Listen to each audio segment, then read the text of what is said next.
மத்தேயு 6வது அதிகாரத்துல, உன் கண் கெட்டதாயிருந்தால் உன் சரீரம் முழுவதும் இருளாயிருக்கும் என்று சொல்லப்பட்டிருக்கிற ஒரு வசனத்தை நாம் பார்க்க முடியும். ஆனா இந்த அதிகாரத்தை வாசிக்கும் பொழுது இந்த வசனம் சொல்வதற்கு மேலே உள்ள வசனமும் அதற்கு கீழே உள்ள வசனமும் பணத்தை குறித்து பேசியிருக்கிறது. பரலோகத்திலே உங்களுக்கு பொக்கிஷங்களை சேர்த்து வையுங்கள், அதுக்கு கீழே 2 எஜமான்களுக்கு ஊழியம் செய்ய ஒருவனாலும் கூடாது, இதெல்லாம் பணத்தை பற்றி பேசியிருக்கிறது என்று தெளிவாக தெரிகிறது. பணத்தை பற்றி பேசுகிறதுக்கு இடையிலே ஏன் இவர் கண்ணை பற்றி பேச வேண்டும் என்ற ஒரு கேள்வி எனக்கு உண்டானது.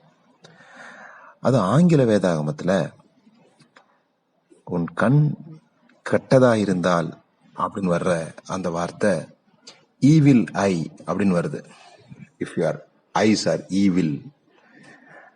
ஈவில் ஐ என்ற வார்த்தை வேறு எங்கெல்லாம் வேதாகமத்துல வருதுன்னு பார்த்தா அதனுடைய அர்த்தம் வேறாக இருக்கிறது. எபிரேயர்களுடைய சொற்றொடர்கள், இடியம்ஸ் அண்ட் ஃப்ரேசஸ் என்று சொல்லப்படுகிற இந்த சொற்றொடர்கள் நிறைய இடங்கள்ல வேதாகமத்தில் இருக்கிறது.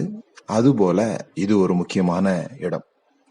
ஈவில் ஐ, உன் கண் கெட்டதா இருந்தால் என்று சொன்னால், நீ கருமியா இருந்தால், கஞ்சனாக இருந்தால். மற்ற எல்லா இடங்கள்லயும் தமிழ் பைபிள்ல இந்த ஈவில் ஐ என்ற வார்த்தை வன்கண்ணன் என்று மொழிபெயர்க்கப்பட்டிருக்கிறது. இந்த ஒரு இடத்துலதான் கெட்டதா இருந்தால்னு வந்துருச்சு.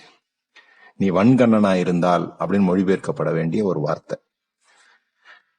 உன் கண் கெட்டதா இருந்தால் அப்படின்னா நீ தாராள மனதுடையவனாய் இல்லாமல் இருந்தால், நீ கஞ்சத்தனம் உடையவனாய் இருந்தால் உன் வாழ்க்கை முழுவதும் இருளாய் இருக்கும்.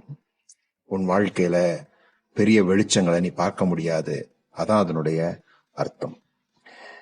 இயேசு ஒரு முறை ஒரு உவமை சொல்லும் பொழுது, முந்தி வந்தவனுக்கும் 1 தாலந்து, கடைசியா வந்தவனுக்கும் 1 தாலந்து வேலைக்கு வந்தவன், கடைசி 1 மணி நேரம் வேலை செய்தவனும் அவனுக்கும் 1 தாலந்து கொடுக்கும் பொழுது அவர்கள் முறுமுறுக்கும் பொழுது, நான் தயாள குணமுடையவனாயிருந்தால் நீ ஏன் வன்கண்ணனாயிருக்கிறாய் என்று சொல்கிறார். அதே வார்த்தை தான் இந்த இடத்திலும் பயன்படுத்தப்பட்டிருக்கிறது. என்னுடையதை என் இஷ்டப்படி செய்ய எனக்கு அதிகாரம் இல்லையா? நான் தயாளனாயிருக்கிறபடியால் நீ வன்கண்ணனாயிருக்கலாமா என்றார். சோ இந்த ஈவில் ஐக்கு ஆப்போசிட் வார்த்தை என்னன்னு சொன்னா தயாளமாயிருக்கிறது. நீங்கள் தயாளர்களாக இருந்தால், இஃப் யூ ஆர் ஜெனரஸ், நீங்கள் தயாள குணமுள்ளவர்களாக இருந்தால் உங்கள் வாழ்க்கை முழுவதும் வெளிச்சத்தை பார்க்கலாம். நீங்கள் கருமையா இருந்தால் நீங்களும் தரித்திரராக முடியும் என்பதை நீதிமொழிகள் 28:22 பார்க்கலாம்.